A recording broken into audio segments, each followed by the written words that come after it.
and gentlemen, welcome back to my channel and welcome back into another video. Before we begin the video, I want to thank everybody for supporting my channel. Whoever has been subscribing to my YouTube channel, we keep growing. Thank you guys for everyone who's been listening in all the platforms, which I appreciate it. Also, this week, I don't know if you guys have seen, but I dropped some merch. It was a little soft launch, nothing crazy. But I'm proud of being able to show you guys and finally bringing some merch to the channel. I've been thinking for about like 3 to 4 months about doing this, but I finally found like the sources to do it. And I guess something that's a little bit easier so you guys can buy it. So in this video, you'll be able to see the merch down below. And if not, I'll leave the link on the comment section so you guys can, you know, if you want to support the channel, that's another way you can. And support your boy. But without further ado, I'm going to introduce my guest. Karyna, welcome to my podcast. How are you doing, my girl? Hey, I'm good. Thank you for having me. I know we've been planning this for like ever, and just a lot of things have always like come up. So yeah. I was never able to do it, but you know, this week I'm finally here. I love it. I'm so excited. I'm so glad that you're here. And look, we're matching. I know, right? I don't think it's a coincidence. This is dope. I don't. Yeah, even my nails match. So. Even the nails. I love that. I love that. We should do this for like cancer awareness or something, you know what I mean? Like wear the pink and stuff like that. Yes. But I'm glad that you're finally here. Like you said, I've been wanting to have you on for a minute now. But we finally able to make it happen. We have a couple topics that we want to discuss today. But the first one that we were talking about it was, you know, being a first generation, I guess, Latino or just student, whatever you name it here in the United States and the experience that we had going through certain things, because you were born here, right? I was born here, yes. Okay, I had a little bit of a different experience because I was born in El Salvador, but I still moved here and I still had to go through a lot of things that you had gone through. So if you want to share your experience with that and, you know, how was that like, and maybe a couple of thoughts in regards to that. Mm-hmm. Yeah, first of all, I remember we used to live like right on the same block, like literally on the same strip. Like we were like, what, like 4 houses away or something like that? Yeah, something like that. Yeah. I think it was like 4 or 5 houses. Yeah, and we were like so young, and I don't know, like I just always remember like you being with like your little group of friends, and I vividly remember Carlos and all his friends just playing basketball and, you know, dancing to that one Soulja Boy song. Yo! Oh my God, do you remember that? Yo, you're about to put me in the spot right now. Oh my God, I just vividly remember it, and I was just like a child, just like watching you guys just. You know, that's so crazy you mentioned that, because I reminisce about those days with my friends all the time. I'm like, man, the way we used to play basketball all the time. Like we would come home from school, I would drop my book bag off, and if I had to eat, I'll eat and then play until like basically the sun went down. Yeah. The sun went down. I don't know, like sometimes I get a little bit sad because, you know, you don't see kids doing things like that anymore. I'm just like, why don't kids play? They're like on their iPads and stuff. And I'm just like, when I plan for the future, I'm always like, my future kids are gonna play, you know, like fall, get scraped, like scratches or whatever, like live, you know, not just be in the house with an iPad. Like it's just that's so lame, you know. I think it's lame, you know. Like, I think it's because we experience a little bit different. And you know what's crazy? Especially here in this neighborhood, you don't see a lot of like kids playing outside. And my brother and I think it was like about a year or two ago, I told him, let's go throw the football outside, you know. And we were throwing the football for a couple minutes, and this car pulled up. And he was like, I want to thank you guys. And I was like, thank us. What do you mean? I have not seen kids play outside in a very long time, especially here in this neighborhood. And it just brings me joy that I get to see, you know, people play outside like, you know, we used to. And I'm like, damn, that's how bad it's gotten, you know, to the point where somebody that's older has appreciated the fact that we play outside. And I'm like, that's all we used to do when we were growing up. You know what I mean? That was like the vibe. So that brings me back just to, yeah, it's a little bit sad. It's a little bit sad. Like I just remember like putting on like my roller skates and just going down that hill and just like falling and just like I remember that, having like just bruises everywhere. And I'm just like, kids need to do that again. Like it builds character too. You know? I think so too. It definitely falling and immunity. Definitely immunity. Busting, yo, that's so cool. Down that hill that we used to live in, I used to also go on my skateboard, just flying down in my bike. Man, memories, bro. And then your mom would just be like, get up, like stop crying. What are you crying about? Yeah, you were built different. And, talking about that though, I think even our parents, make us in that aspect. We're gonna get to the subject of like even mental health when it comes to like Latino parents eventually. Yeah. But what do you feel like were some of the struggles or some of the difficulties that you experienced as a first generation Latino person here in the States? I just feel like well, yeah, basically it all has to circle back to, like mental health and how our parents, they were just not they're not knowledgeable about, like mental health and things like Yeah. that. They'd see, like, I remember like me telling my parents, well, my mom, when I was like a teenager, I'd say when I was like 16, 17, that, I kind of felt like anxious or had some type of like anxiety or depression, and she'd be like, "Why?" You know? Hmm. Like they'd be like, "Oh, you have everything, like things I didn't Yeah. have when I was like, your age." And they think you just like kind of make this stuff up. You think they think you're soft is what Yeah, they they think think. you're soft. Yeah. And apparently that's bad to them. Yeah. So, I I get what you're saying because I didn't really think that like mental health at one point and like anxiety or depression was actually like real, yeah. or at least that I acknowledge it. Like you mentioned, a part of it is because of the way I was raised, and but eventually when I actually started suffering from like a lot of health issues, I started like, yo, like my mental is kind of taking a toll. Like it's actually something that's real. And I feel like our parents, because of the way they were raised, they had to put so much of that behind and never kind of Yeah. paid attention that they They were just like struggling pent with it it. all up. Right. But yeah, as I, got older and stuff, sometimes I did see mental like problems, like mental health problems, like depression, things as like an American thing. Okay, I was just gotcha. like, oh, they're just like being whiny and, Yeah. it's just not like a real thing. But, now in my age, I get anxious about some things, or like I'll have my times where I feel emo. That's what I call it. Okay, your emo phase. Okay. But I'm just like, it's just something that I need to like kind of pay attention to, Yeah. because it really does take a toll on you. And, you know, yeah, when I was younger, like, I felt like some like that. And, I would try to tell my parents, and, I don't know about, I know your parents are religious, right? Yep. So my mom was, religious for a while.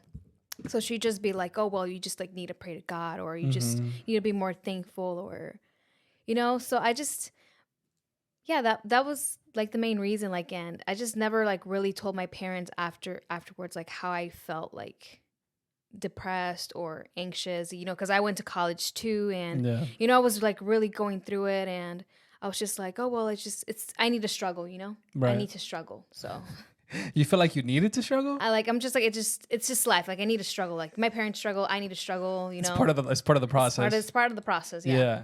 Yeah, I mean, to some point, like if when the parents, our parents, right, the way they were raised, they had to put a lot of that behind them and not kind of pay attention to the signs of what is anxiety and depression. I'm sure they all have felt it. They all have, but they don't know how to communicate. They don't know how to express it. It's always keep it pushing, keep it pushing, keep it pushing. They never took time to even just go back and talk about it, right? Because again, to some parents, it looks like it's a weakness. Yeah.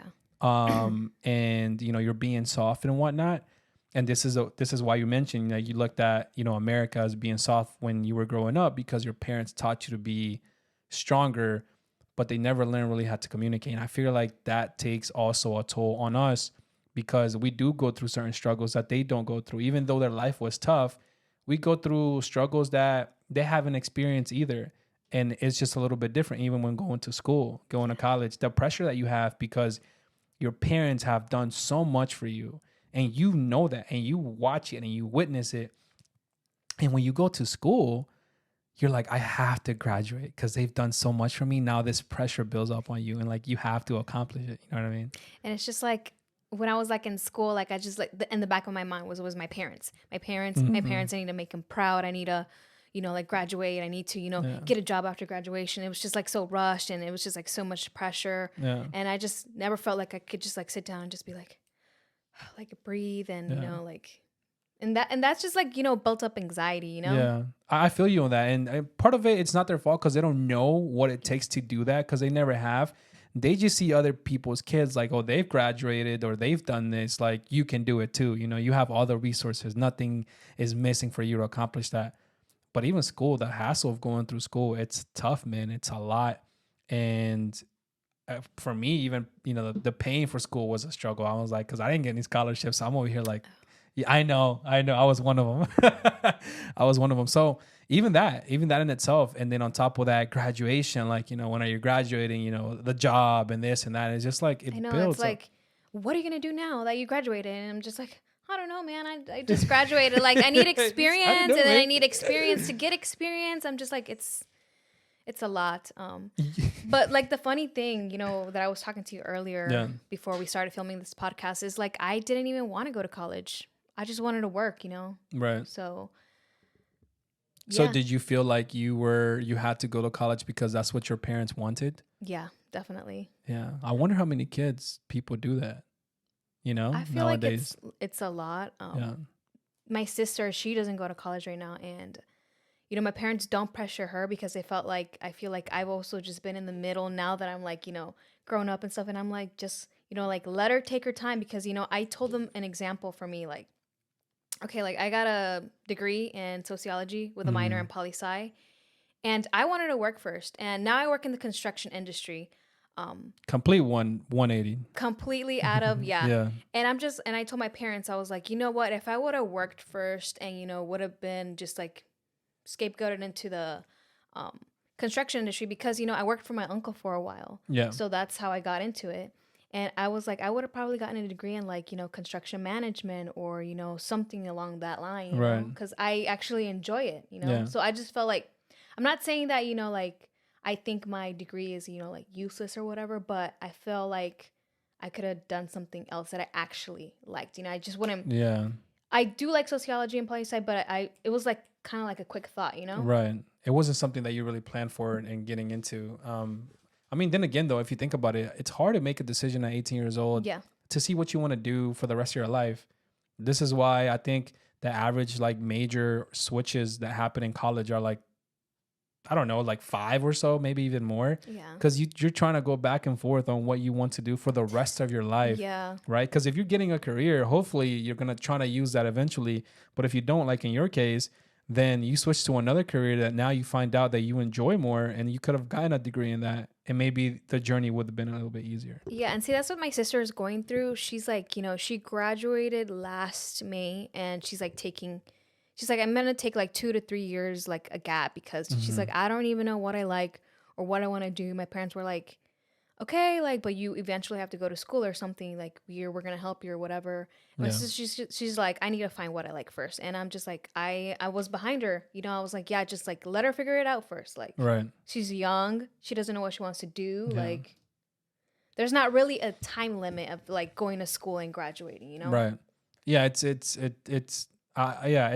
never how, I know this sounds, you know, basic, but like, it's never how you really start. It's how you end up finishing. Like, yeah. Especially if, for example, like if you went to school, you graduated, but then, you know, you never like what you did, then it's like, no, it's kind of like time wasted for you. But if you took your time and hopefully your sister actually goes back to school if she really wants to, but then again, who knows where life gonna take her? I think that's part of life too. Cause when you take like a year, a gap or two, people usually don't want to go back to school. And I'm just like, that's interesting too. Cause I took a semester off from when I graduated from my undergrad going into my master's, took about a semester off. And I was like, even going back to getting your master's is a little bit tough because you thought you were done, you know, and then you actually have to go back through like the struggles of school. And I was like a pain in the behind.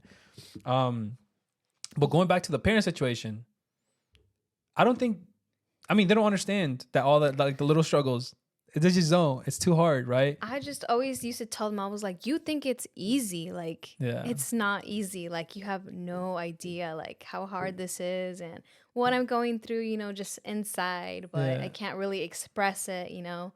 And now that I'm older, I tell them, I'm like, it's really hard. And I try to defend my sister. I'm like, you know, like, she's more of a softer person. So I'm just like, she needs to, you know, like... She needs more love. She needs more love and she needs to chill out for a little bit. So... I feel you on that. And again, they just don't know like the whole process that it takes you to get from one point to the next. They just want you to do it just because. And I'm just like, yo, I'm gonna need you to calm down. This is the first time we you know what it is? This is a good word, guidance. It's hard. We don't have guidance. I didn't know what a GPA was until I was like 10th grade. That's crazy, right? My mom mentioned something about the GPA. I was like, what are you talking about?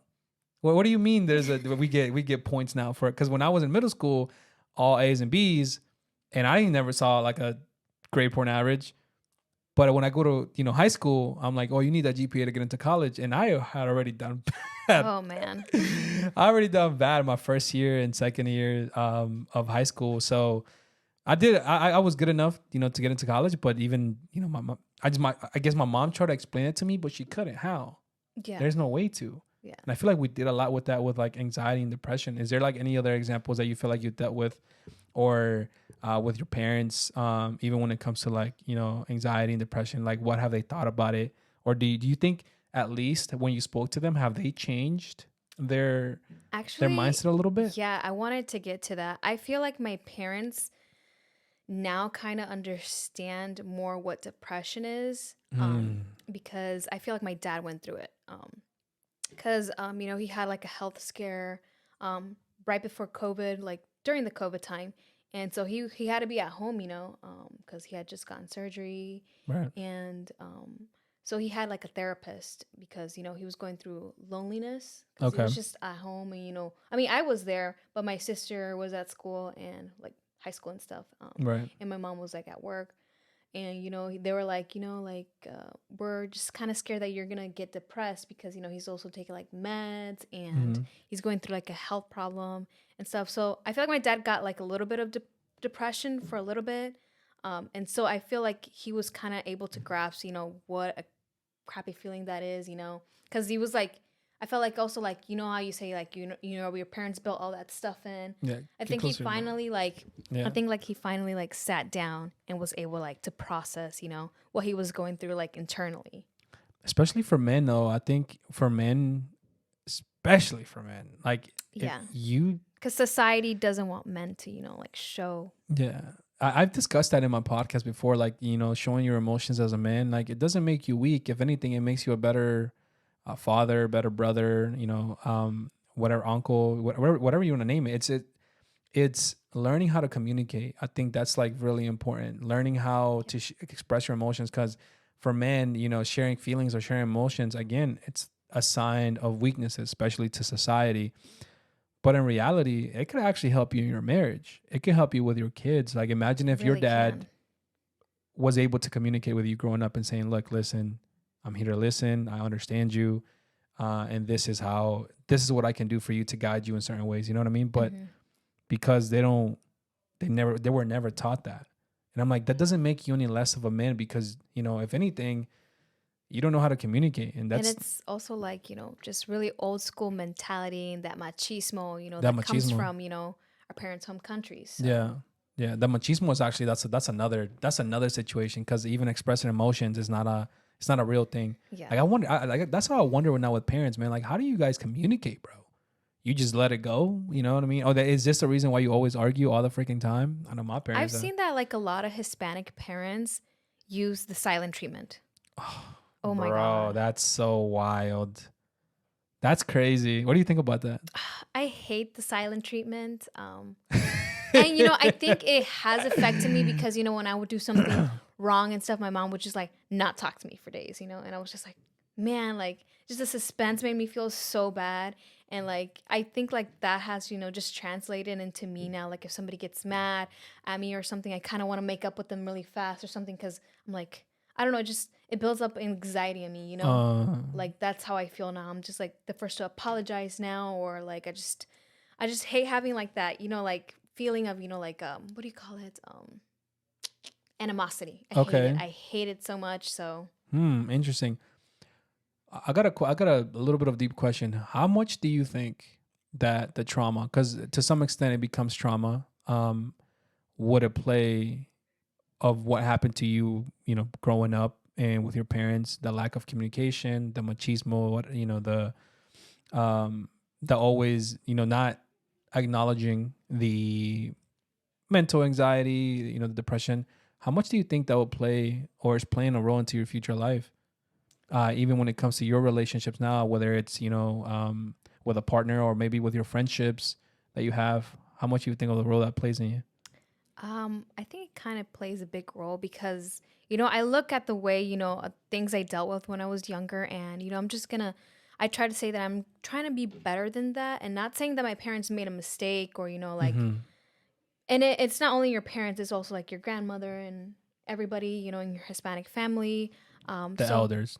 the Yeah. elders. So, you know, I try to learn from what they did that I didn't like, that I thought was wrong. And I try not to translate that into my, you Gotcha. know, my relationships, you know. So Yeah. I try to have open communication. Like if I don't like something that you did, like I'm going to tell you, you know, Right. but I'm going to try to like, you know, work it out and figure it out instead of, you know, there being like the silent treatment or, you know, like me not talking to them or, you Right. know, that kind of stuff.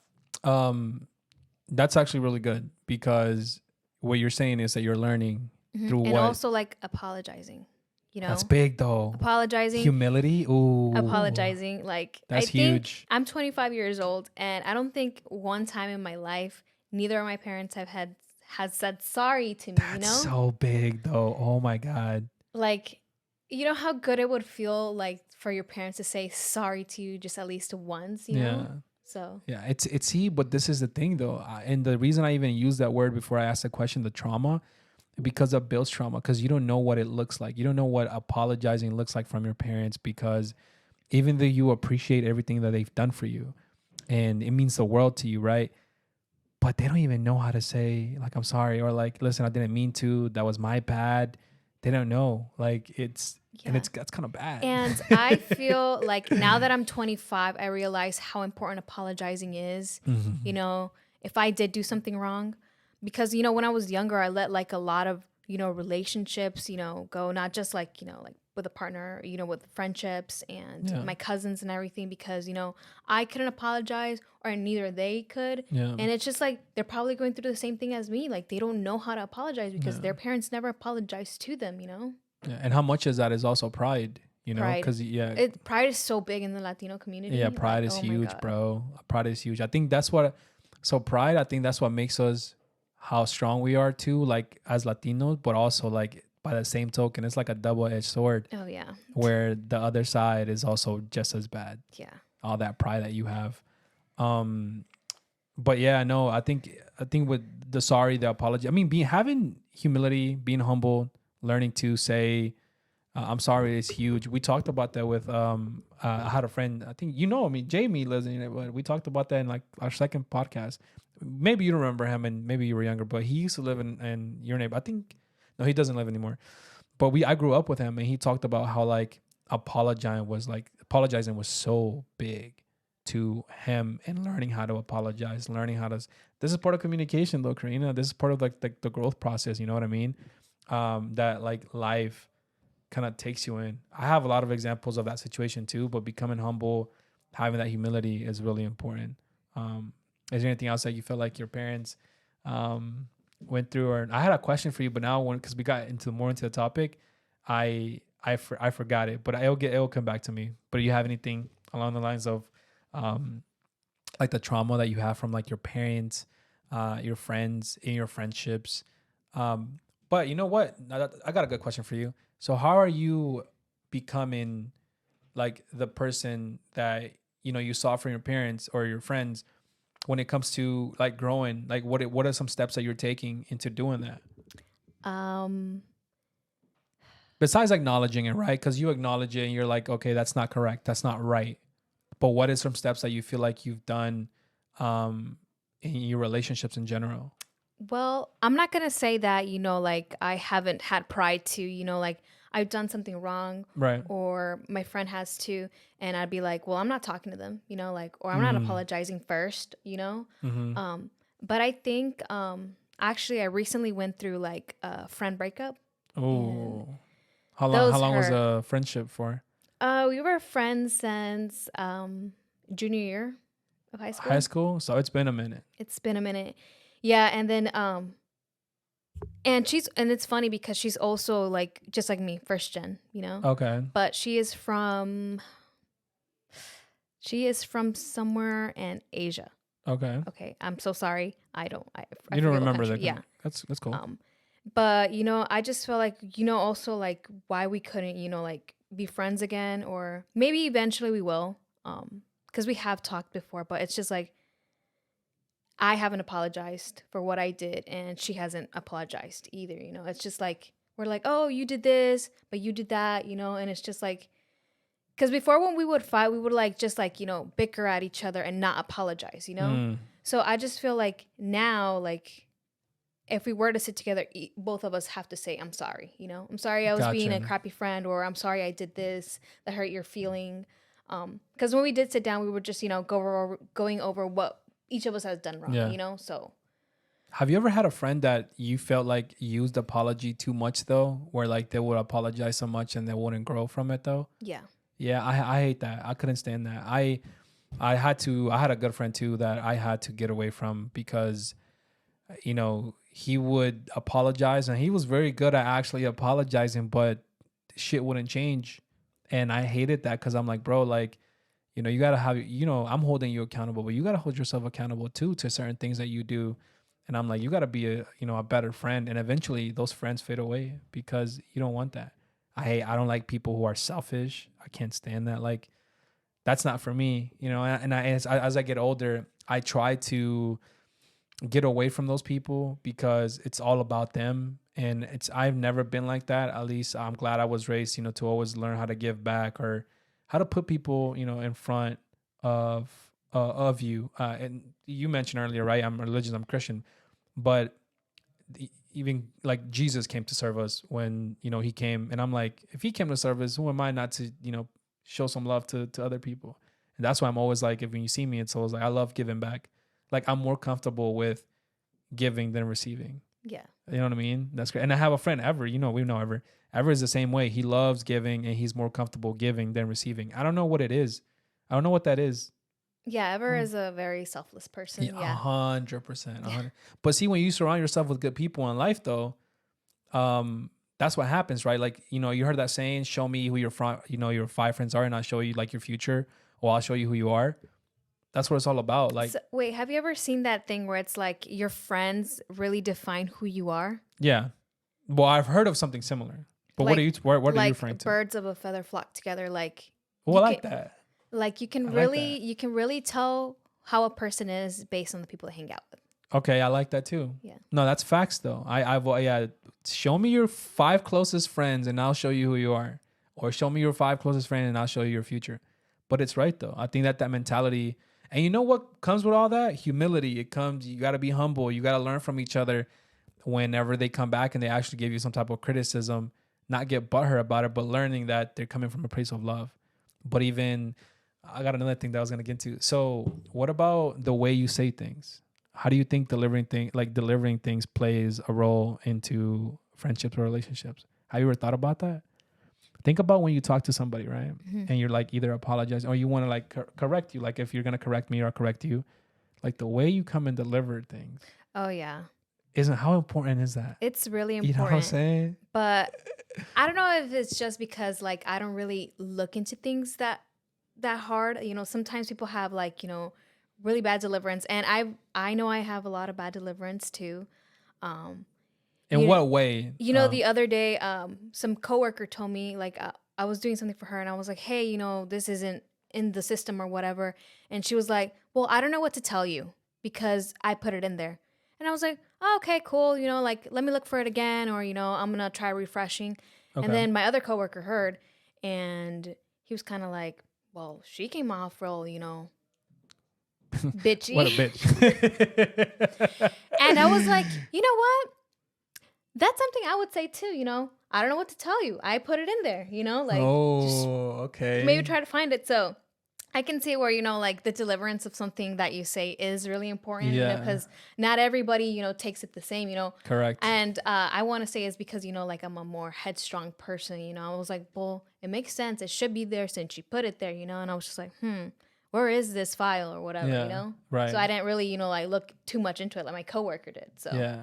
You felt like at least you acknowledged though that it was something that you probably would have said, and probably not the best way of saying it. But I had to learn that too growing up though. Like, I guess as you get older, learning how to deliver things. I've always learned now, one of the good things that actually helps is like, yo, listen. Like if I'm talking to somebody about anything serious, right? And it's like, whatever the reason may be, I'm like, look, I'm going to tell you this, but I promise you I'm saying this out of love because I love you. Like starting with that, just even that simple statement makes everything of a difference when you move forward with a conversation. Like I'm coming from a good place of love. I'm saying it out of love. I just hope you realize that. And if they actually do know that you love them. But you know what? Sorry to cut you off. Go ahead. I feel like friends who do that kind of stuff, like, you know, like even though if it's a little bit harsh, but they need to like kind of reality check you or, you know, tell you like you did this wrong or, you know, like this is really wrong about you, like about what you're going through in a situation or what you're doing with something. People who are like that are your real friends. I feel like because they'll like let you know, you know. Right. Other people would just like let it slide or just like. Accountability is what you're saying. Yeah. Yeah. They hold you accountable. Your real friends hold you accountable. Right. So. No, that's right though. I 100% agree with that. Not just accountability itself, but also even the way you take it. Like again, if you know somebody that loves you and you love them, why are they going to take that wrong? You know, like they know they're trying to help you. That's the reason you got to plan your friends, man. Keep your circle small because a lot of things, especially now going on in the world, I feel like it's a little crazy. Is there anything that's going on in the world that you feel like you have a strong opinion on?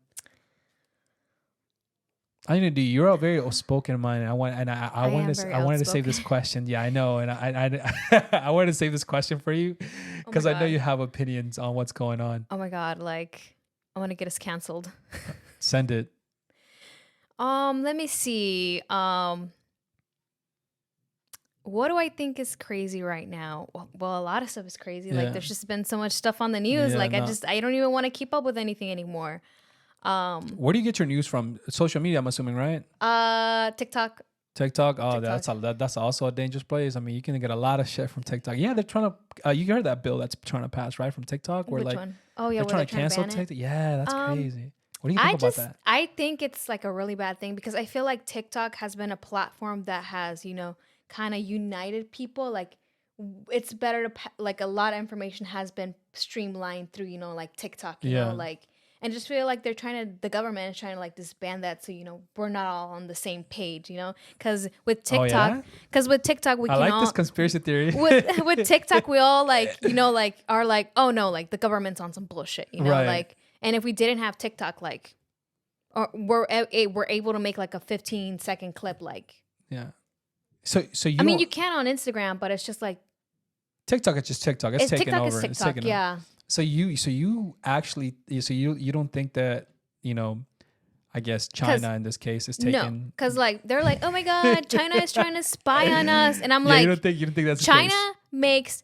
every little thing inside your house, your car, your every part. That's like, facts, though. You don't think they could find another way to spy on us? Yeah. The government, the United States government's already spying on us. So I'm just like, I'm pretty sure, you know, like China will find some way that's not TikTok. I don't think they're spying on us through TikTok, you know, like. At what point, I mean, would you think about it though? We're on our phones all the time, laptops, I mean, you name it. I think the government itself, they already have enough information, you know, on me, on us, that they can just do as they please. Yeah, I don't get scared of that very much. Very people get scared of like, oh, what if the government, you know, is watching? And I'm like, bro, if they wanted to watch you, they would have been watched you. You see that TV in front of you right there? They could have been watched. You know what I mean? Like, I'm like, if they're gonna watch me, then let them be, bro. At least let them enjoy the show. Right. I'm like, it's like a reality TV type shit. But what do you think? So talking about social media and like platforms like that, what has been your favorite social media platform that you've ever used? There's some good ones. Did you ever get into the Vine era, or were you too young? Into the what? The Vine? Vine? Yeah, I used it a little bit. So like when TikTok came back, I mean, when TikTok first started, I was just like, it's just like Vine. Musically was it called, right? Musically? I don't remember what a TikTok was called. I think it was like Musically or something like that, but it was a minute. I think my sister introduced me to that. Jacqueline introduced me to that. And I was like, what is this? Like I remember I used to use Tumblr a lot when I was Tumblr was a thing. Yeah. What happened to Tumblr, yo? I think it's just, you know. Just died? Just like MySpace, you know, like nobody uses MySpace anymore. You know what I'm wondering though? why is it that MySpace didn't last and Facebook is lasting? I know they're making a lot of differences in like what they do through the like their app, but I was like, MySpace was literally something similar to what Facebook was. You can request friends, send messages.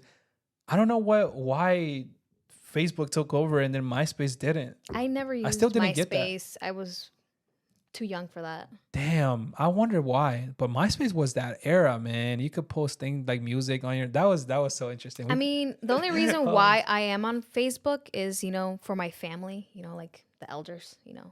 Because there are a lot of them are on Facebook. Yeah, like my mom, my dad. Yeah, and then Instagram for the friends and stuff. For the friends, and then TikTok, just, you know, to get my news. But yeah, what about X? You use X?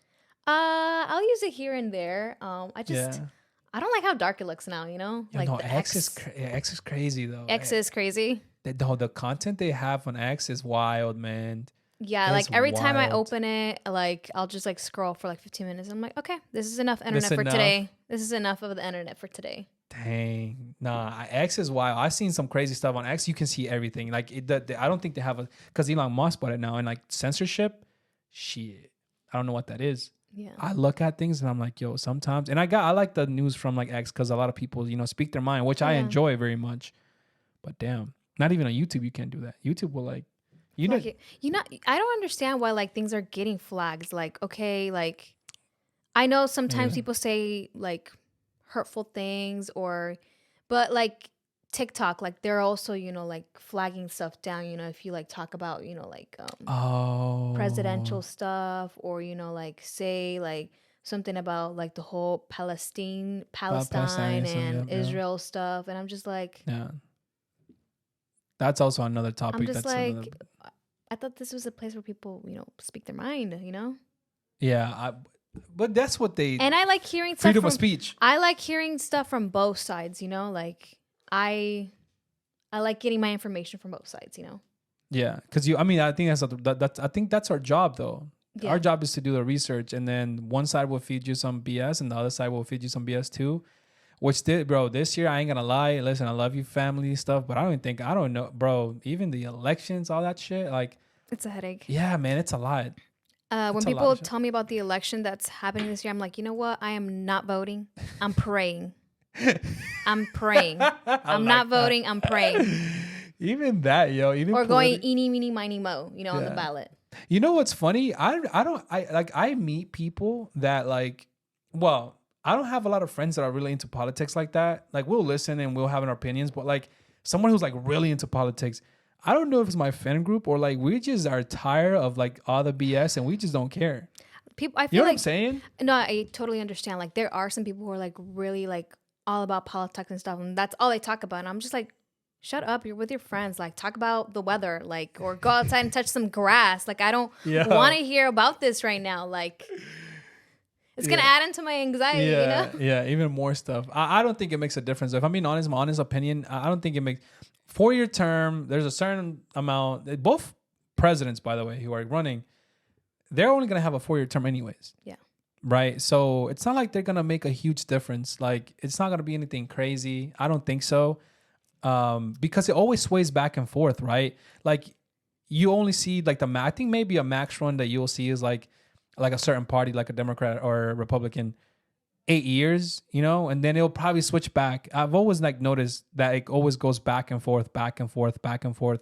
I think it's a way of like it naturally, everything balances, all the ideas that people have and all the beliefs. Sometimes you get tired of one party, you vote for the other one. Sometimes you get tired of this one, you vote for the other one. It's like, to me, it doesn't, I feel like it's like a game. If you think about it, like in like the big picture, like politics is just a big ass game. They all say the things they want to do so you can vote for them. And that's why it's not even interesting, bro.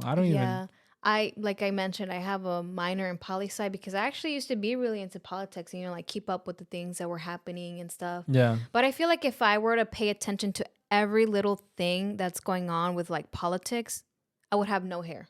You would be a politician. I would have no hair, like just because it's just too much, you know? Yeah. Like I'd rather just, you know, like not even listen. So I feel you. That's why I'm praying, not voting. I think that's the right thing we should all do, if I'm being honest with you. And all right, we're going to transition to the topic. We were talking here about you said you were 25, right? Yeah. You are young, you're beautiful, and we're talking about like the relationship life and stuff and like how things are going, and you wanted to speak about that. What do you think that's going on with like the dating scene nowadays, that you have seen or witnessed? I don't think it's just only me. Like I like, you know, my friend groups and stuff, like they've like even older people, you know what I mean? Because I have like older friends, you know, who are like in their 30s, you know. I hang out with their whole entire graduating class. Your boy, the kid. 30. Yeah. Like they just said like dating is just like not what it kind of used to be. Like it's just really hard to meet somebody like organically now, you know? Yeah, no, I feel you on that. That's very true. I was gonna ask you, even with the topics of that, I feel like what is it that now everybody in our age, especially whether it's like let's say like the span of a decade, it's a lot of people just I think want to be single or they're okay with being single. Like the pressure of you just getting married is not enough for you to be convinced to get married. Does that make sense? Yeah. Like not just getting into the relationship talk itself, but like a lot of people just want to be single. And I feel like I meet more people that are my age that are single. And what is it? Is it because we're learning from our parents' experiences? Because even though you love your parents, I'm sure there had to be some turmoil that you saw and you were like, why are you guys together sometimes? Like it's not even healthy. Yeah, definitely. Also because like back then, like, you know, they would get married so young. Like when my mom was my age, she already had me and my sister, you know? Yeah. And she had a house and, you know, so I think it also That's wild. And, you know, I also think like relationships and married also have to do with like the state of our economy because everything is so freaking expensive. You know, you can't really plan for the future. Right. That's a good topic though. Even I think the economy plays a big role into marriage. Definitely. Yeah. I had this conversation and let me know what you think about this, but getting married with somebody like you seen where I live, right? It's really nice. I pay rent here. I live very comfortable. I have a good job. But I'm like, if I were to get married and I buy a house that's like 500,000 house. And why do I give you that number? Because like the average household, I think is like 400. And I like nice things. So if I'm going to move out of something, I don't want to move to something that I'm not proud of. I want something that's nice, and something that's decent and something that's nice is expensive now. So I'm like, do I want to get into a relationship married and go live somewhere where I'm like almost house broke? Like, I don't know if that's attractive, man. You know what I'm saying? That's tough. Like, what would your rent be? $3,000 or some shit like that? And I'm like, bro, that is hard. Like, if you have a good job, your wife has a good job, you're chilling. Like, I get it. But damn, that's still a lot of money. There has to play some type of role, especially as a man that we like to be providers. It's a little difficult, you know. It's a tough pill to swallow. You know what I mean? Yeah. Yeah. Definitely has to be like the area, and I know like our area, like Georgia, like the metro area is so expensive. Yeah. Like I don't understand how people like live in Atlanta. I don't like the city. I don't like the city. I'm gonna be honest. I don't like the city. I could not live there. Like I don't know how they're just paying like $2,000 like in rent for a tiny ass place. Not even a place. Sometimes even like a bedroom and some change. It's not even all that. Yeah. I feel you. Yeah, Atlanta, bro. Like, I don't think I'll live in Atlanta. Yeah, it's nice. Like, okay, yeah. I mean, I do enjoy the city views. Like, there's a lot to do in the city and stuff. But I could not live there because it's expensive. There's way too many people. Right. And it's just really loud too, you know? Traffic. Don't forget traffic. God, don't forget traffic. Yeah, I worked in Buckhead for like a month or whatever. But I used to travel to Buckhead back and forth. And I would cry going to Buckhead and coming back from Buckhead because I just hate traffic so much. Like traffic is so bad. I was telling you earlier, I don't know how I went to school for 6 years to Georgia State and commuted. Maybe I was like locked in and, you know, I was just used to it, but I don't understand how I did that for about 6 years. That's crazy to me now. Like now I drive and I'm just like, this traffic is so bad. I don't know how I would do this nowadays. Like maybe I'm spoiled because I work from home now, but. Oh, and the best part of Atlanta, finding parking. Oh my God. And making sure, hoping to God that some homeless guy didn't steal your rims or whatever it is. Yeah, that's a bad situation too, though. God. You know, I was trying to go to Miami, whatever, and every time we try to look at like where will we stay, we have to pay for parking. I'm like, you guys own the property technically. Why am I paying for what is going on? I don't know if it's like a Florida thing, but I don't understand that. You know, like when you go to a hotel, and I guess hotels maybe are like, some of them are like on the street road and stuff like that. They don't have, but I'm like, yo, you still got to pay for that. I was like, what are we doing? I don't like that energy. Everything is money. Yeah. Everything is money, man. Money is crazy right now. That's a tough situation. I wonder if, I'm sure things will get better, but right now, dude, moving now, buying a house, the house that I want by myself, it's not a good idea. And back in the day, 10, not even 10 years ago, 5 years ago, if I make what I make now, I will have a really, really nice house. But because everything has gone down to shit, I'm like, I'm living at home. I know. I saw this meme one time and it was like, I hate myself so much because instead of buying a house in like 20 in 08, or when was the house market good? Yeah, the crash happened in 08, but like the house market was good in 2020, 2019, all these years, like before the pandemic. Well, I saw something and it was like, man, F my life because I was in the 3rd grade instead of buying my first house. And I'm like, yeah. I seen that, yo. Yeah, and it's just like I also think about it. I'm just like, am I ever going to have a house? Like, because everything is so expensive and just crazy, like.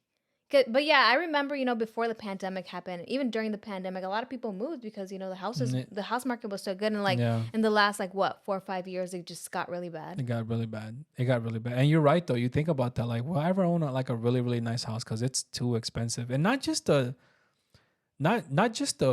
payment, right? Like the mortgage, but like the things, if things break, you got to pay for that. Imagine the AC goes out, like you're screwed. That's a lot of money, man. Like, that's why pride, like we were talking about earlier, Karyna, pride is so important because some people they like, for example, for me, I don't have any pride staying with my parents, paying rent here and living. Fuck that. I prefer people. You can talk all you want, but I'm like, I'm making a really good income. I'm living at home. I live with my family. And if the house market is not good, I am not moving. I am staying my ass home 100%. And it's because I'm not prideful. Like, I don't care that people see me living here. I'm 31. I'm like, nah, bro. You want me to what? You want me to move to a house so you can be happy for me and, I can be house broke? No.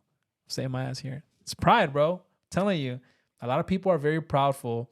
Is that the right word? Prideful. They're very proud. And just because they want to say they will own a home. I'm like, in what? Where your savings are going now? All to the house. Nah. No. That just tickles me, man. That fucks with me. It's so bad. I need to marry, I don't know, a sugar mama or something. You know what I mean? You think it's about time, Karyna? Sugar mama, sugar daddy? Yeah. I know there's like this one club and like a bar or something where like you can meet a whole bunch of sugar mamas. That's a thing?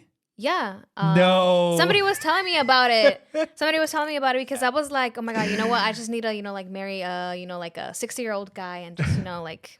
Wait for him to go? Yep. Be like, hey. Yo, no, there's no way that's a thing. No, yeah. It's a bar where like a lot of older people come. Mm-hmm. I just forgot what the name was. Damn. I'll text it to you when I find out. I don't know if I'll go. I'm scared. I'll be scared to show up to one of those places. You don't think so? Oh, I'd be scared too. Yeah, shit. No, I know there was an app back in the day though. Did you already hear about that? An app? Yeah. Where you can meet sugar mamas and sugar daddies. Does it still exist? I don't know. We can find out. We can find out. Yo. I don't know. Well, we have the iPad right here. We can check, but I don't know. I remember there used to be one, but I don't know what happened to it. There's an app for everything, Karyna, nowadays. There is an app for everything. Yeah. Is there anything that else you want to share that's something that's important to you? Like anything that you feel like it's like, in your heart or anything, or you're good? I just feel like women should take more construction jobs, not just in the office, but also in the field, project management. I feel like women probably do a better job because we're more detail oriented. Oh, damn! So what do you think that is? What do you think that women need to be more in construction or the construction field? I I just feel like, it's a very male heavy industry. Very. Very male heavy. That's why like it never crossed my mind that I ever wanted to do like construction. When I was younger, like, I told you, like I wish I would have, like been in that field first, Mm-hmm. and then maybe probably got like a degree in like construction management or something. But yeah, I just feel like, women probably do a better job, with all the budgeting and, and anything that entails project management or Yeah. whatever, because they're more detail orientated. And men, I just feel like, Not as much. and it's also like, like women like just are getting underpaid in this industry. I got a question. How much of it do you think it's because you guys have to prove yourself more than men, that you guys sometimes are even better at doing things? Does that make sense? Like, how much of it it's because, for example, because you are a woman and you're going into this industry and just in the workforce in general, right? When it comes to high level jobs, how much of it is it the fact that you have to prove or even overperform so they can think you're qualified or like that you can do the job right? Does that make sense? Yeah. Yeah. Like, how much of that do you think that is? Because I personally, let me tell you my experience. When I felt that when I've talked to women in like high level positions or a job or anything of that nature, I've always felt like a woman is always so prepared and like they're so knowledgeable. I feel like more like you said, maybe they might be more detail oriented. Maybe they had to know the in and outs of everything because of the fact that they're women. And I ask myself that sometimes because I interviewed with NASA one day and there was 2 women that interviewed me. But let me tell you, Karyna, that was one of the hardest interviews I've ever had to do in my life. Like, but these women were so good, bro. They just knew their shit. And like, I'm not saying that it was an intimidation factor for me because I was just nervous in general because it was an interview. But I was like, yo, I'm catching this trend. Like, women that have interviewed me, they're just so good. Maybe they notice a little bit more of somebody when you get hired, or something that it takes for that person to work here. And I was like, I'm glad I got the job offer, but like, damn, something about that is just you guys are what I say is your shit. You know what I mean? And I wonder how much of that's because you have to prove yourself even a little bit more in the workforce. You know what I mean? Yeah. Well, I'm not really in like projects or whatever and like, dealing with the construction. I'm more like on the accounting side. But, from, like me seeing like the experience of these other women, yeah, a lot of it is having to prove yourself and, like just, like not even getting an acknowledgement or anything, like just. Yeah. Yeah. Like I know this woman who I used to work with, and she like, I feel like she outperformed a lot of the men, and nobody would really like recognize her or Damn. like, compensate her the way she should be compensated and stuff. I remember like me seeing like this guy getting paid more than a girl who used to work with me like a long time ago. Getting paid a bigger salary than her when she already had experience and stuff, been with the company for a while. And, this guy just came out because he was a guy and got paid more than her with no experience. And I was just like, that's crazy. I was just like, how is that happening? Why is that happening? Right. And I think the assumption is because obviously he's a man and she's a woman. Yeah. I was like, I can't come up with no other explanation than, it being because, of her gender. Have you felt like you've been underpaid sometimes because of when you've interviewed for like positions or roles, or you feel like you've been doing well in that sense? I could definitely say I've been underpaid before, Yeah. By somebody, that's older than me too, I also feel like there's a lot of age discrimination. It's not even happening to the old people. It's happening to the younger people. That's interesting though. Yeah. That's really interesting. Because the age, you don't think about that sometimes either. Yeah. Shay. Sometimes. And I just think it's also because, like everywhere that I've worked, like most places, I've always been the youngest one there. Right. So I just feel like, because I'm young, they just think I'm stupid, Like, I mean, I've done dumb stuff, you know, like I'm sorry, I don't know how to send snail mail. Like, I'm Gen Z, like, I don't know how to send snail mail. Like, right. So I had to ask, I was like, hey, like, how do you mail something, you know? Oh, that's wild. You know, I know this sounds crazy, but even writing a check for me sometimes is hard. Really? That ass. I know how to write checks. Well, I don't know how to do that very well because everything, like when I pay for something, it gets taken out of my account. What? But okay, like when I've written checks before, like, doesn't it just make you feel like so anxious? Like, oh my God, I'm probably like doing it wrong. If you like, mess up. Like, did I spell this right? Does this really go here? And you know, think about how spoiled we are. Because the reason I get nervous sometimes is because when you spell a big number out, when you're texting that, autocorrect would correct it. But here, you're like, oh shit, 1,000 THOU. You know what I mean? That's why I feel like a lot of people nowadays are like so bad at spelling. Oh, that's probably me. I feel you on that though. 100% like feel that. You can ask me, you like spell necessarily. I'll be like, oh, what? That's so tough though. Only spell necessarily, Carlos. I need to add the yo. I would have to like look at my phone to see how that's spelled. I'm about to look at my iPad. Necessarily. Hold up. How do you spell that? Okay, I know how to start. NESS. Okay, here we go. NECESSARILY.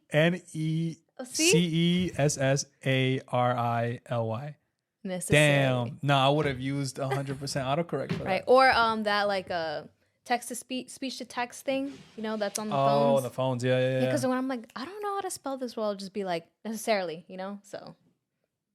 You know, I didn't think about that. We are becoming, I am becoming less literal. Literate? You're becoming illiterate. Oh, there you go. That's the one. Illiterate means like you can't like read and spell. So what's illiterate? God. Illiterate. Okay. So I'm becoming that.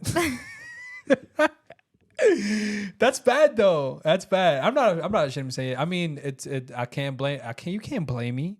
Everything I write on has autocorrect, and if not, I'll just right click it. What's the right word and click that.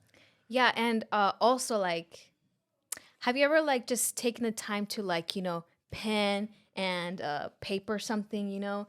And like when I'm like writing something, I'm like on the third line and my hand just starts hurting. Hurts so much. And I'm just like, oh my God, like I remember I could just like write back and forth like pages at school and now I could barely write because everything's like. Even kids now though, like they all have their own tablets they can type in and stuff like that. So they're so used to all that technology. Like writing has just become a thing of the past now. Yeah. Everything has to be in computer type, you know, Word or something. You know, can I tell you something? I don't know if you know this, but back in El Salvador, when we were in school, the way they used to punish us is by writing a lot. Oh, you remember that? So actually, when I was young, like really young, my mom would send me every summer to El Salvador for like a month with my little cousins. Oh. So I used to go to the schools when I was there, and because of that, because of me going to school in El Salvador for like here and there when I wanted to, when I was like, you know, vacation visiting my grandma, I know how to write cursive. Oh, that's good. Letra de carta. That's good. Because they would punish me for doing one little thing, and they were like, you have to write all this in cursive. Yeah. So at my age now, I know how to write cursive because I went to school for like a day or whatnot in El Salvador. That's actually really cool. That's a cool story. I hear, I don't think they ever taught us how to write cursive. But in El Salvador, when they used to punish you, this is a crazy, I don't know what this professor was thinking, but one day our professor gave us a homework overnight homework, by the way, to write from 1 through 10,000 in number. So 1, 2, 3, 4, 5, 6, 7, 8. I'm like, what the fuck? I'm like, you were up all night, weren't you? I didn't finish it. I got to like 1,000, I don't know, a couple 1,000 or something like that. And I don't even think it was 10,000. I think it was more. I think it was like 40,000, some crap. Because then the next day he was like doing in tens. Nobody finished. Yeah, it's a crazy ass number. And then the next day it's like do it in like hundreds or something like that. And I was like, what is the purpose of this? But even punishment, something simple as writing a number down and trying to finish it. Come on, 1, 2, 3, 4, 5. That was ridiculous. That was crazy. But like you said, even the cursive thing, sometimes they'll make you write cursive just so you can learn it, and then as punishment too. Which I get it. Sometimes you might need that, but this other time with the 400, I was like, you're ridiculous. I had like even you can see it on my finger. I have like a little bump here because of how much I used to write. Oh my god! Because that was 10, and it was bigger. Like I have this little, I don't know if it's like a little bone or something like, but I have it because I used to write so much, and this was up until I was 10. Not even here when I came to the States. Wait, pause. So have you been to the new and improved El Salvador lately? Yeah, I have. Have you? I have. Oh yeah. How do you feel about it? Twice last year. How do you? Let's talk about that. Yes. Our country, man. Yes. Let's get into the mix, Karyna. Go ahead. What do you like about our country right now? What's going on? Oh my god. So like I just, I told you that my mom would send me to like El Salvador when I was younger for like months at a time in the summer. Mm-hmm. But when I was there, it was like when I was younger, it was so much different. Like my grandma wouldn't let us out of the house like past 5. We had to be in the house. We couldn't wander around. When we would go to like the city and stuff, it was like very dangerous. Or the mall, Metro Centro. Metro Centro, yeah. What part did you live in? El Salvador. Where's your family from?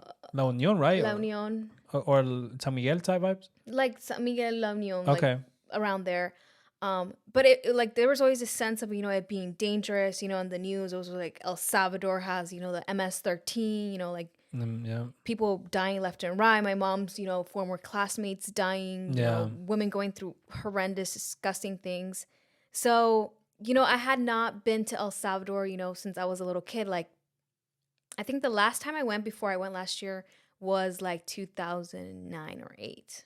Okay, so that was a wide gap between 2023. Wait, so you went for the first time last year? Yeah. After a while. That's over a decade. And, in Gwinnett County, I don't think there's many El Salvadoreños in Gwinnett County. There's a bigger population of like Mexicans and Mexican probably probably number one. So, like I've never really had like a big sense of pride of, I was just like, my parents are from El Salvador, but I'm American, or like, like, like I didn't really talk about El Salvador like that. But I swear to God, when I went back to the new and improved El Salvador, I just have such a big sense of pride now that I'm Salvadoreño, because like everything changed for the better. Yeah. I feel like the people are happier. Like, I really was able to explore my roots when I went back to El Salvador. I was like, wow, this is El Salvador, Yeah. This is really cool. And the reason I say that is because I experienced El Salvador before it became what you experienced when you were a kid. Yeah. And then I'm experiencing it back again because obviously things are better. So before, when I was like 8 or 9, I remember that I used to go out everywhere. Wherever I wanted to go. I was a kid, man. I would go anywhere, no signs of danger, like but when the gang started getting worse and, we were the highest murder rate per capita, I think, in the world. Yeah. For several years. There was always like travel advisories, don't go to El Salvador. Yeah, yeah. And now it's getting back to what it used to be. Well, now we have something proud to be, right? We have the best president in the world. No bias. Just saying, I'm sorry, you guys can't have Nayib Bukele. I know, no, we have him changing everything, and one of the most important things he did was understanding that we have so much to give with our culture, with our lands, with our beaches, all that gorgeous beaches. Exactly, all that exposure, the world had not seen it, and now that we're exposing tourism, which is a money maker left and right, because unfortunately El Salvador is expensive, but still, like, it's beautiful, it's booming, it's 100%, man. It's construction going everywhere, like I never had experienced El Salvador like it was. To be honest, I didn't really care for El Salvador, like I just you didn't feel no sense of pride. I had no sense of pride. I was just like, my parents are Salvadorian, And now sometimes I now say I'm Salvadorian, like I didn't really say that. But see, I'm so proud, The difference. I'm so proud to be like that. My parents came from such a beautiful country, and that because I was never able to witness El Salvador like it was, like I never really saw what it was, how beautiful it was, how much it had to give, like you said, 100%. No. I agree with you. And I'm glad because we do have that sense of pride. Because before, the only thing that we could have been proud for was the gangs that we had. That's it. And there's nothing to be proud of. And now we have a president, we have a country. Everything is just so better. Refreshing to see, like, influencers and, all these people going to El Salvador. Like, El Salvador is getting mentioned now. Miss Universe was there. Oh, that's right. Yeah, Miss Universe was there. Fun fact, I miss Jonah Hill, seeing him by, like, a hair. Oh, because you went around the time he went to the beach, right? Yes, I was so mad because, we were in Surf City, and then we traveled to Naui. So when we were in Naui, I was like, scrolling through Instagram, and they were like, Jonah Hill in Surf City, El Salvador. And I was like, I miss Jonah Hill. Damn. That's wild. Yeah. That's so crazy. And the fact that even celebrities are going, a lot of, famous people want to see what El Salvador is about. And I love that, man. It makes you feel so proud because people are acknowledging us, like we exist. Yeah. Did you see the airport though? How nice it is? Or did you see the new side or no? Yeah. So the new wing? Yeah, it's actually like America. Yeah. So I came in there and I was like, dang, did I ever leave Hartsville? Yo, no, this is good. The airport is nice too. They're building another one, by the way, on the other side of the country. Oh yeah, they're building it right by where I live. Yeah, exactly. In El Oriente. Yeah. So. You might be landing there when you go. I hope, because the drive from the airport to my grand's house is like 2 hours. Where did you stay in El Zonte? In El Zonte? In Surf City. So we stayed in the main attraction in Surf City. So we just went there and we visited. Okay. And then we traveled to Misata, I don't know. Misata, El Salvador, where it's like that's where Naui is. Okay. The famous Naui, and it's like black sand beaches because of the volcano or whatever. And it was just like, it was so gorgeous. I stayed at the Surf City Hotel, I think it was, or Puro Surf Hotel. Beautiful. Yeah, I'll recommend that. It's like $200 a night, but it's fire. It has an infinity pool. And then obviously because Surf City, like you can learn how to surf and like you pay for classes or whatnot. But even like the place where you eat, where like they give you all the food or whatever, like it has a beautiful view to the beach. The infinity pool, beautiful. It's just nice. It's so nice. And I'm like, yo, this exists? In El Salvador? No, this is fire. This is fire. We gotta go, Karyna, to El Salvador. Oh, it's so funny because we want to go. Me and my cousins want to plan another cousins trip because in December we all went together without my sister. Okay. But when she went, she experienced the bad El Salvador, and my sister, the bad and the good. She's like, yeah, I'm not gonna go. Like, I'm scared. Or she's like, there's not really anything to do there. I'm like, girl, like you have not gone to the new and improved El Salvador. It's so much better. Even the city, I love staying in the city. Oh, I love the city. We stayed at the Sheraton. Okay, I've stayed there before. That's good. And it's just it was so beautiful. Like it's like going to the mall. That's the one with the big pool, right? Yes. Yeah. The Sheraton. Yeah. We actually stayed in the executive, and it was like so nice. Oh, you got money. No, I just happened to have some points or whatever to be able to stay there with my cousins.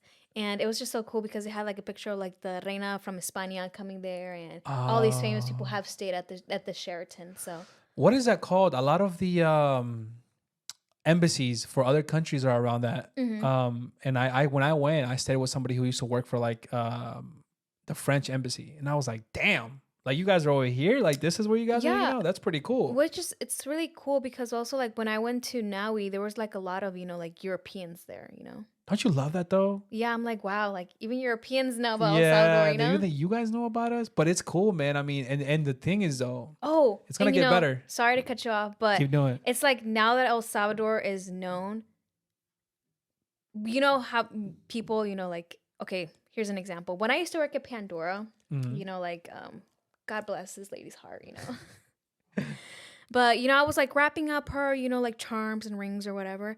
And then she was like, are you a Puerto Rican or are you a Mexican? Like, with a country accent. And I was just like, you know what? The store is so busy right now that I don't have the time to explain to her. So I was like, yeah, I'm Mexican. Because if I told her, I'm from El Salvador, she'd be like, where's that? She's going to start asking me all these questions, know? So now I feel like, when people have asked me that and I'm like, yeah, I'm actually from El Salvador. Like, they're like, oh, like we've heard so much about El Salvador, like the president, blah, blah, blah. Yeah. it kind of feels good to, finally be recognized. They know where they're at now. Yeah. We're on the map is what we call it. We're on the map. Exactly. We're on the map. And we're planning. It's only going to get better. I really believe it's only going to get better, especially tourism.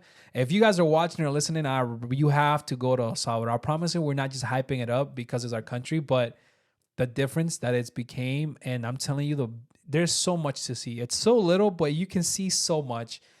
And it's cool that you can see so much because it's not that long to get from one place to the other. Because it's so small. Yeah. I think to go across the country takes like 5 hours. Yeah. It's really You can't even do that here in Georgia. But there is just so much to do, and it's so beautiful, full of culture. Like the food. Don't forget the food. Pupusas. Come on, man. Come on. It's so funny. I was explaining to one of my coworkers that, I'm hungry now. Yeah, I know. I can go for some pupusas. Don't play with my feelings right now because I'm hungry. But honestly, I told her, I was like, if you want to make sure that the pupusas are good, make sure that the pupusera has an attitude. Yeah. If she doesn't have an attitude, I do not want those pupusas. So it's like Waffle House. Exactly. It's like Waffle House, Yeah. If she's not sarcastic to you, then it's not going to be good. That's a great analogy, to be honest. I'll be like, do you guys have pupusa? And she's like, no. When there's like literally a sign that says pupusas there. Man, I'm gonna plan a trip to El Salvador this summer. I have to go. I love going. I love staying at the beaches. There's another thing, places you should stay. I will give you some. I've been a lot. I'm gonna give you some spots where there's this place. And this is before we go. That I went to. I forgot the name of the hotel, but it's a small little hotel. So it has a couple rooms, and it's beautiful. It's nice, and you can get your own massage like right next to the beach, like type vibe.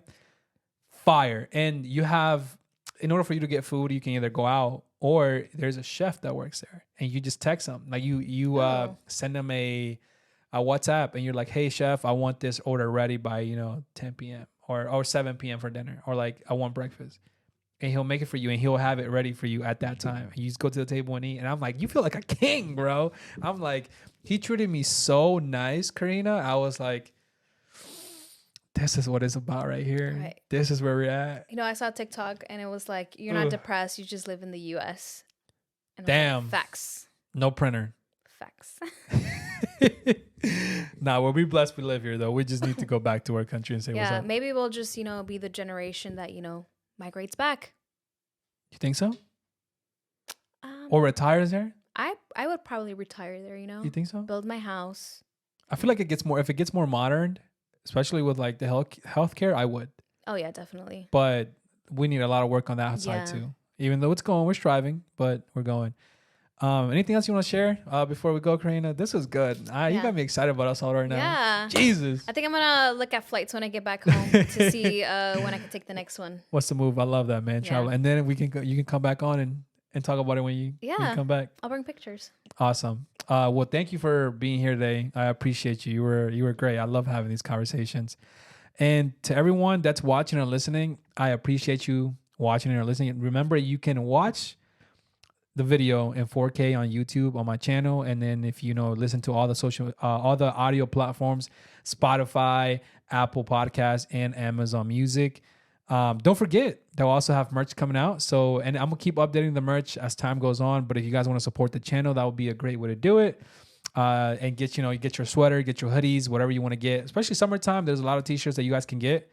And eventually, my plan is to, whenever I host somebody, give them a shirt came to my podcast. So don't forget to share this podcast with your family, your friends. Karyna, again, thank you for being here. I appreciate you, my girl. Thanks for having me. Thank you. I really enjoyed this. So I love it. I would love to have you back and talk a little bit more. So thank you guys for watching. I'll see you guys on the next one. As always, take care of each other. Take care of your family, your friends, and peace and love, family. See you guys on the next one. Deuce. Awesome. Great.